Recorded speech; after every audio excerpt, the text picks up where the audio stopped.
Welcome to Your Next Mission podcast with the 12th Sergeant Major of the Army and co-founder of the American Freedom Foundation, Jack L. Tilley. Proudly presented by Cavalry Agency, Navy Federal Credit Union, Purdue University Global, and Veterans United Home Loans.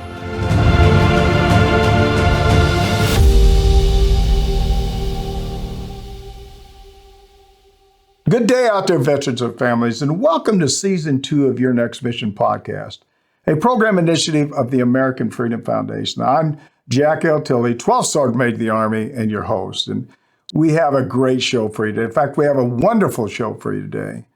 But before we get started, if you're watching this on YouTube, please like us and hit that subscribe button. For the next 20 subscribers, we have a special Your Next Mission t-shirt for you. Please make a comment so we can get in touch with you.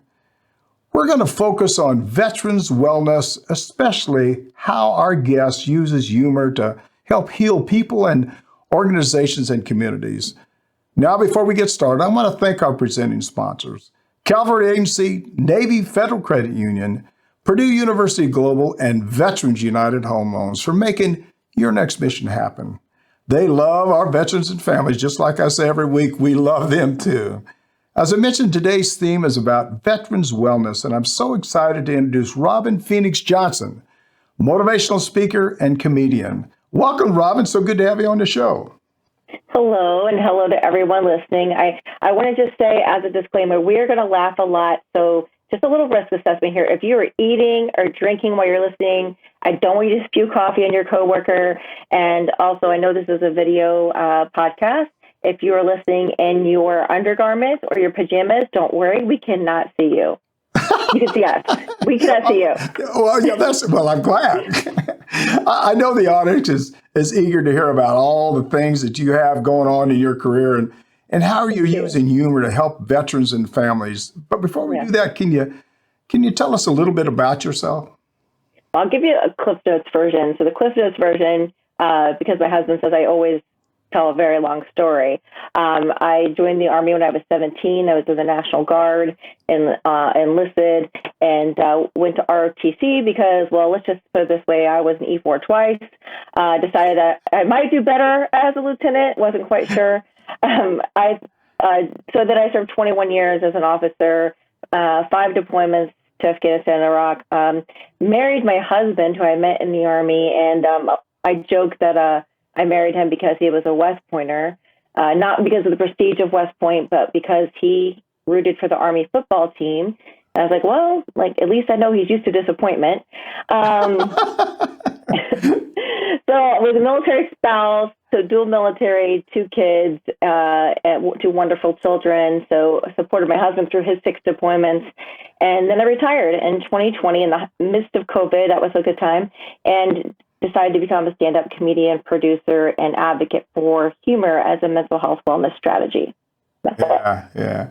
You know, every year when they have the Army football game, Army-Navy football game, it doesn't matter about the Air Force, I guess, but the Army-Navy, I got some friends, certainly a lot of friends in the Navy, and we go back and forth. And so I'm really, quite frankly, depressed if the Army loses. So, and, for a long time I was depressed. I had to go see a couple of doctors and stuff so they could help me out. But I feel a little bit better now. But, that's a tough game, and they got 2 great teams. So, Robin, after such a long career in the military, what inspired you to get into comedy as a career after you got out of the military? Well, let me add something to that. Did you do a lot of comedy in the military? Go ahead. Well, I did a little bit. I think I always had a good sense of humor. I grew up with a lot of funny people in my family, had aunts and uncles that were hilarious. I did some comedy when I was a major at the Command General Staff College. I think somebody has a video of it still from way back then. I probably shouldn't admit that on the podcast because it might turn up and haunt me. But did some comedy a little bit. But, it was busy in your career, and especially being a mom of 2, I just didn't have the time to dedicate. And when I was getting ready to leave the military, someone was trying to help me figure out what my next mission was. And they said, well, if you could have any superpower, what would it be? And I replied, I'd heal people. I don't know what that meant. I don't know what that meant. I didn't even like CLS course, okay, like combat lifesaver course. So, and I didn't want to go back to college. I didn't. I really struggled with what that meant. It just came out of nowhere. And so I was thinking about it. And about a week later, Armed Services Arts Partnership, I saw something about them. That's asap.org. They're a nonprofit that offers arts programming for veterans and military families. They had a comedy boot camp, and I enrolled and took both their storytelling and comedy boot camp. And it was there I fell in love with comedy. That I knew that was going to be my next mission. But it was COVID, and live comedy wasn't happening. It was very difficult to find any stages that were open. So I just poured my heart into writing and put it on pause and took another job for a while until I finally made the move, actually just last month, to pursue comedy full-time 100%. Yeah, you'd think it'd be hard to do comedy with a mask on, Yeah. and make it a little bit tough. I think I told you before we got started, it's really good that you're doing this because everybody has a dream, and I had a dream, and I told you before, I wanted to be a singer. Now, nobody would ever listen to me sing because I sound so bad, but it's really neat that you're fulfilling your dream. And I wish everybody would do that. That's for doggone sure. You've had a definite mission with comedy, and how have you used humor to help others, especially veterans and their families, through I guess it's the Best Medicine Brigade. Can you tell us a little bit about that? In fact, I can see the sign behind you, Best Medicine Brigade. Can you tell us about the Best Medicine Brigade? Okay. Well, let's just go back to the singing. I feel like before this podcast is over, I want to hear a little tune, a little something, because I'm blaming you. Here you go. Hit the road, Jack. Don't you come. No. I got some moves, though. All right. You let the guy watch one Super Bowl halftime show, and he thinks he's a star, though. For those of you who don't know, it's you, SMA, that is the reason we sing the Army song all the time. So for those of us who cannot carry a note, thank you. Not thank you. The Best Medicine Brigade. So, when I first started in comedy, I realized there were a lot of veterans in comedy. It was very healing and therapeutic. And there were some really talented comedians. There's some who just do it for fun, much like golf. Some people just play around, do golf for fun. And then there's some people who are actually really good at it. Well, there's also some military spouses and dependents that are really good. So I wanted to form a community where we could continue to collaborate together and just workshop with each other. So I started that during COVID. And it just was really on my heart that I wanted to get our stories told. I feel real passionate about bridging that civ-mil divide and letting America know the stories of our service members. And one of the ways we do that is through our voice and comedy. And they just aren't getting as much performance opportunities as I'd like to see. So I thought, well, how do I connect event planners and organizations with these really talented comedians so that we can do that? And so that's what I do. I not only do I perform, but I get my fellow comedians that are veterans and part of the Best Medicine Brigade performance opportunities at other events, opening for concerts, comedy showcases, anywhere I can get them in front of an audience. Yeah, I think I may have told you before, but laughter and singing, those are two things that should be in everybody's life. I mean, yes. Singing for me is just uplifting. It sort of motivates me, and everybody needs a laugh. When I was a younger soldier, I used to laugh all the time and have fun. But unfortunately, when you sort of move up through the ranks, sometimes you get so serious about your job, it's hard to maybe have a little bit of laughter. But I think laughter is the key to success in a lot of things in life. There's a lot of people in my life that I've laughed with and certainly cried with, but and sung with. Sing the Army song, that's for doggone sure. Tell me, is there as you look back in your military career, is there anything you wish you did a little bit differently in there? As far as, when you're a commander or a major or a lieutenant colonel, is there something that you wish you did a little bit differently? Oh, gosh, the list is so long. My list is long, too. It's about 4 or 5 pages. But maybe just give me 1 or 2. That'd be enough. I did mention our Article 15, right? yeah, but you didn't tell me what the punishment was. No, go ahead. No, we don't need to cover that. I don't know. So there are things I would do differently, but I will say that if there's a difference between that and regret. I don't have regret because I learned from those. I learned from those mistakes, right? It was growth. So I would say the biggest one is I wish I would have kept in touch better with my friends along the way. That's so true. We moved so much. And then in the early years, this before we really had phones on or cameras on every phone and access, I wish I would have taken more pictures or journaled a little bit more about those stories and those things. So that would be one. And then the other is I felt a tremendous amount of mom guilt after I had children. I really struggled with balancing my sense of duty to my family, and then also really struggled getting back in shape. And I was really hard on myself. And I feel like if I could go back now and tell that young female officer or that mom, I would say, give yourself some grace. You just created a human being, for God's sakes. Like, it's pretty amazing. And you should give yourself a break, and it will come. It's going to take time. And I would also not be so hard on myself for the amount of time I was away from my children, but just really saying it's not the amount of time, it's the quality of the time. Are you present when you're able to be? And so those are the two things I would have done differently. Yeah,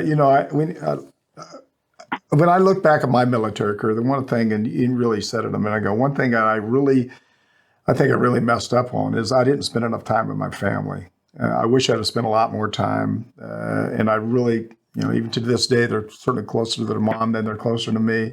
But I try to spoil my grandkids, that's for sure. But that's just the part of your job. And because I stayed certainly a lot longer than you said, 21 years, I stayed 36. And I was constantly gone. So I went, my kids went from 3 to 20, just like that. And so it's just a shame, but it's that's why what you're doing is so important. The humor and motivating people and getting out there and laughing and having fun, because in our life, especially now in our society, I think people are just too doggone serious about stuff. I do too. And really, I do this, and we'll get on to something else in a second. But everybody I walk by, I don't care who it is, I'll say good morning, and it's amazing to me the people that'll look at the ground, they'll look to the side, they'll look to the left, and they won't engage you. And that's why it's important for somebody like you to get up and talk and make people laugh and just make them enjoy life. That's a really a big deal. And I really, quite frankly, you probably help a lot of people just with laughter. Just the fact that, I told you a minute ago I had post-traumatic stress. I don't know if I told you this, but I was overran and 20 wounded and 7 killed. And there's certain things even today. Now, this was 55 years ago that I was overran. That's a long time, but it still stays with me.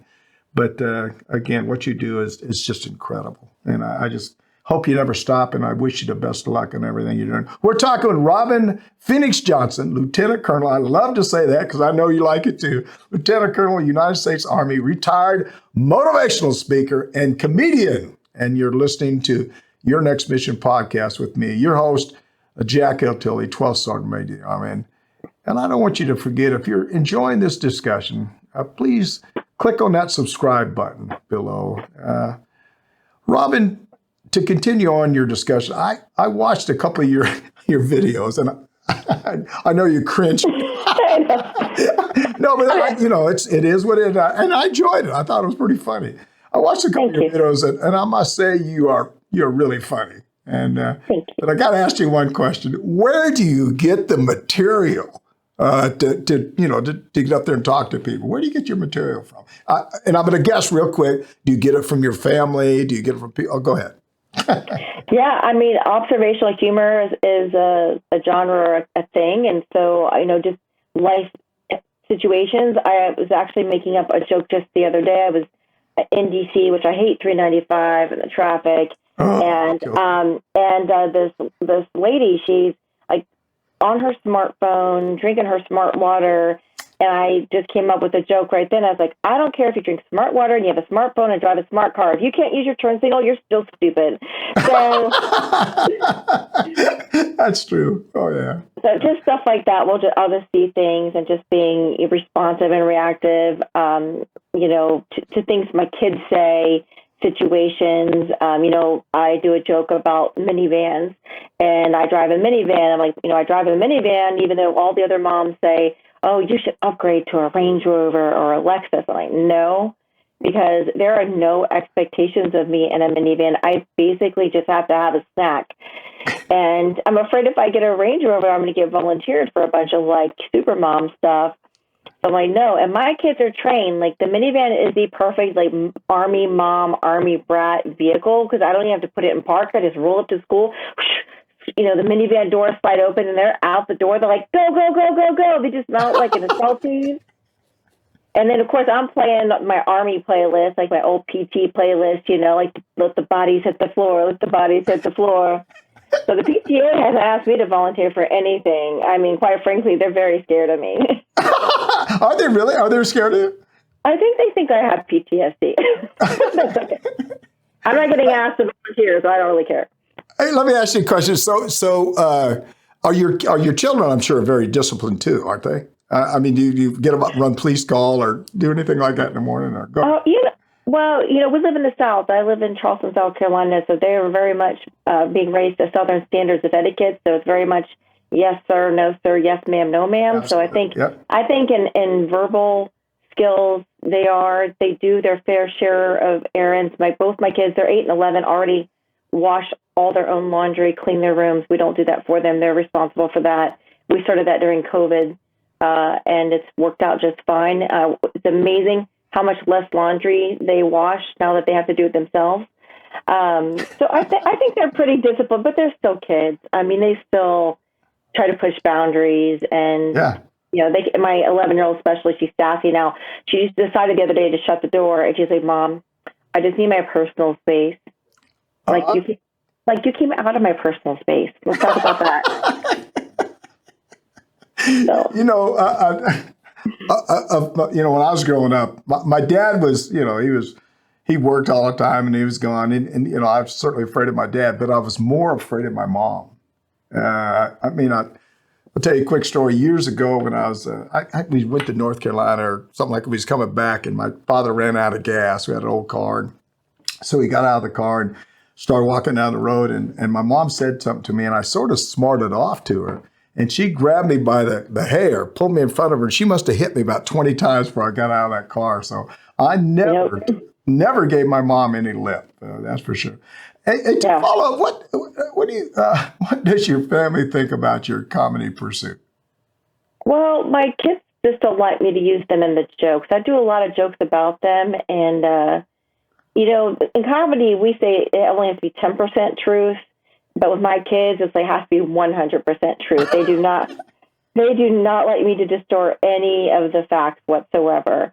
My husband, he's very supportive. He's a really good sport because there's probably I would say the majority of my material is about our relationship, marriage stuff. I mean, he takes quite a brutal hit as you watch the video. I did. So but he's such a great sport. He's my biggest supporter, so he loves it. And it's not an easy thing to support because it's a lot of late nights, a lot of evenings, a lot of travel, which means he's taking on the majority of the responsibilities at home so that I can do this. So he's a keeper. I'm gonna keep him around. No. Now is your husband still on active duty? No, he's not. He retired in August of last year. Yeah. What is he doing now? What's your husband doing? He is my house husband. Oh, is that right? Yes, he is. So he is fully retired. He helps take care of the kids and the house. We actually moved down here to Charleston to help take care of his mom, and we're now just kind of helping out, doing some family stuff and working on the house here and getting things together. He does a contracting job 2 months out of the year, and then the rest of the 10 months he goes fishing and paddleboarding and surfing. I just got him a new surfboard for his birthday, so he's pretty excited about that. So yeah, that's what he is. Yeah, it sounded like it. What rank was he when you retired? Now, you was a lieutenant colonel. What, is he also a lieutenant colonel? He was, and just for the record, I outranked him by data rank. Just want to put that out there. Well, you outrank him anyway. That's what I said. I said, this is mommy's world. You all just live in it. It's funny. I've been married a long, long time, and my wife is absolutely my best friend. There's no question about that. But she really she's the boss. There's no question in my mind about that. I may come home and say, "Hey, I want to do this." She'll say, "Well, and she's really a great sounding board. In fact, I called her yesterday. Yesterday, and I said, "Hey, I did a show yesterday." She said, "Yeah, I listened to it. I watched it." I said, "Well, how was it?" She said, "Well, keep your hands out of your face." Oh, she's my worst critic. I mean, she'll tell me like it is. But that's, you need somebody like that. So it sounds like you're really doing good, and I'm sure your family's doing great. And again, God bless you for what you do and what you do. The other thing about what you do is you'll never know the impact that you have on lives, which is really neat. Well, maybe it isn't neat. I wish you knew, but you never know the lives that you touch. I try to talk to people. I talk to people all the time, and throughout my military career, especially a long time, I touched a lot of people, and hopefully I did it correctly, and I helped as many people as I could. And that's what it's all about. It's about helping people with whatever, with laughter, with singing, with sometimes just a hug. And I know there's a lot of veterans out there sometimes are hurting that need your assistance, that need the kind of medicine that you certainly give. Let's take a quick break. We'll be right back. You're listening to Your Next Mission podcast. You're watching Your Next Mission, proudly presented by the Cavalry Agency. They help brands dominate no matter their size. Ideas, strategy, action. This is Cavalry. Learn more at cavalry.com. Navy Federal Credit Union, the most trusted credit union owned by members of the military community, serving all branches of the armed forces and their families. Their members are the mission. Learn more at NavyFederal.org. Purdue Global, providing affordable online education for hardworking adults. Learn more about a personalized, innovative, and world-class education at PurdueGlobal.edu. Veterans United Home Loans, the #1 VA lender for 5 straight years. If you're buying, they're funding your dreams. Learn more at VeteransUnited.com. Now back to your host, the 12th Sergeant Major of the Army, Jack L. Tilley.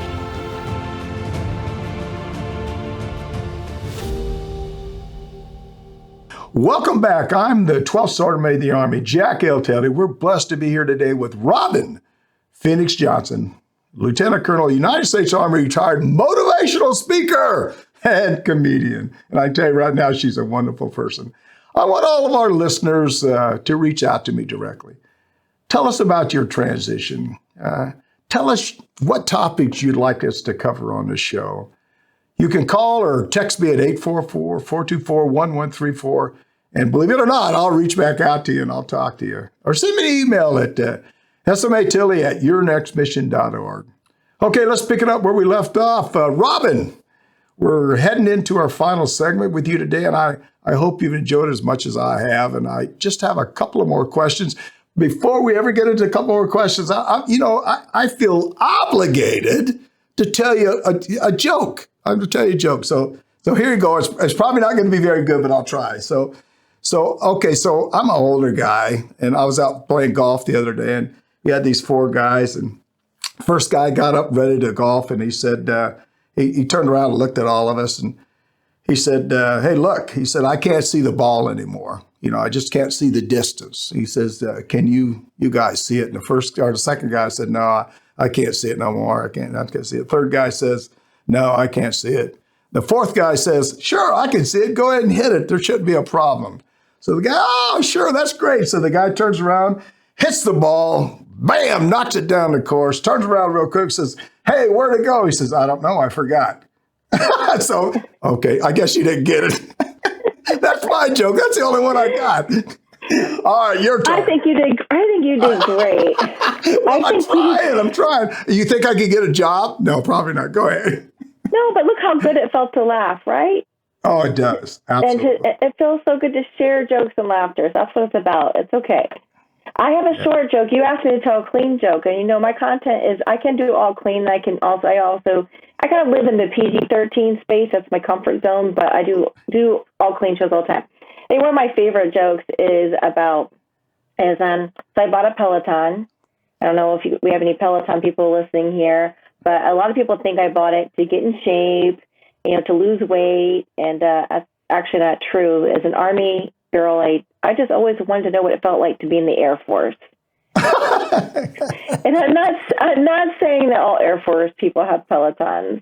I'm just saying that I too am now part of a community that also thinks it's better than everybody else. Well, I'm sure the Air Force don't laugh at that, but I certainly loved it. Well, I live in Charleston, which is a big Air Force town, so it gets a lot of laughs down here. Yeah.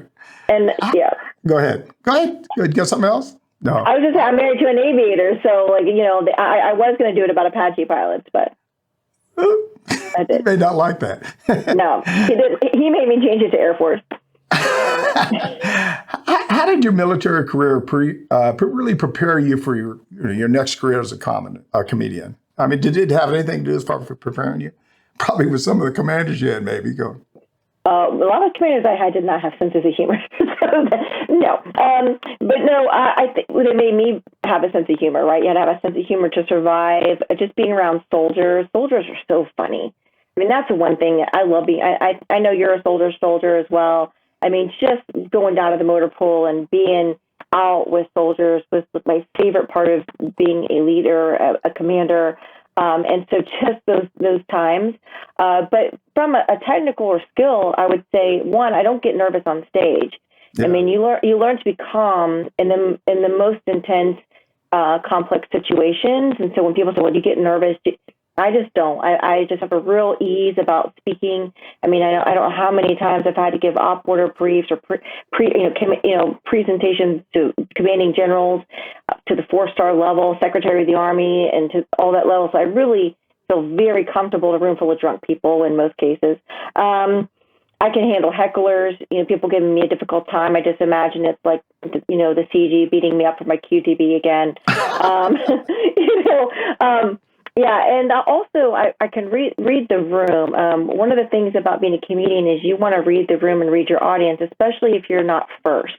So I like to go in and I just look around and really watch body language. What is the audience laughing at? I mean, you can tell. I mean, I'll look at a couple that's there for the show. You can tell if they're getting along, if they're not getting along. Do they just have an argument? Are they married? Are they still dating? There's so many things you can just infer with just a little bit of emotional intelligence and some experience of assessing your situation and your environment, which I think we as soldiers do quite well. And the last thing is that, I didn't do drugs for 26 years, in the military, and I still don't do them. It happens to be kind of a thing in the comedy scene sometimes. So I think by being someone who's sober and shows up professional and ready to work is really appreciated by a lot of producers, right? Because I'm not a liability. I come in there, I make people laugh, I do my business, and I do it with a level of professionalism that, quite frankly, is a little lacking in the industry right now. Yeah, we're talking about drugs. That scares the heck out of me because I've seen just since I've been out of the service, that's, I know it was a problem. It's a problem in the military too. There's no question about that, but it's such a problem in our civilian sector. And really I don't want to get too deep into this, but really what's a problem is people keep saying, well, we can go ahead and approve this, or we can set up this room where people get, I'm not sure people thinking about what it's going to look like 20 or 30 years from today. And I think that's something we certainly had to discuss a little bit, but there's so many people out in the streets and stuff that have really a lot of mental issues. Some veterans, a lot of veterans are out there too that have mental issues that we ought to try to do a little bit more so we can help them a lot more, that's for sure. Hey, what advice would you give a transitioning service member? Yeah, I would say first is to create your non-military network now. I mean, before, even if you're transition or not, you'll find that, as you get ready to get out, you look at your network and it's largely probably going to be military. So, are you connecting and staying in touch with people in your community and really, developing those relationships so that when you get out, you don't have just a bunch of military folks. So that you can do that on LinkedIn, do it by being in activities, whether it's your kid's school, although I make jokes about not volunteering. The other thing is, your next mission doesn't have to be your final mission. I mean, I took a job coming out of the military for a nonprofit, the Military Women's Memorial, and I did that for 18 months. I enjoyed working there. It was a wonderful mission, but it wasn't my end-all, be-all. I knew I wanted to do comedy, but I needed a bridge first, and that's okay. It's okay if like the next thing isn't the final thing. And the last thing is, and I'll just be very vulnerable here, be really honest with yourself on where you are, both financially and physically and mental health wise. For me, my transition was like an amicable divorce in many ways. It was very difficult, and not for the reasons you would think. But it was extremely difficult, and I did feel alone. I got to be very depressed, and I developed a pretty unhealthy relationship with alcohol during my transition. And it really took me comedy to get me back to where I needed to be. It was my friends in the Armed Services Arts Partnership, other comedians who were veterans, who reached out to me and said, hey, I noticed, when you went up on stage, you had like 3 drinks. Are you okay? And I started to realize like I didn't need it to perform. I didn't need it. And they really got me back to a healthy place just through friendship.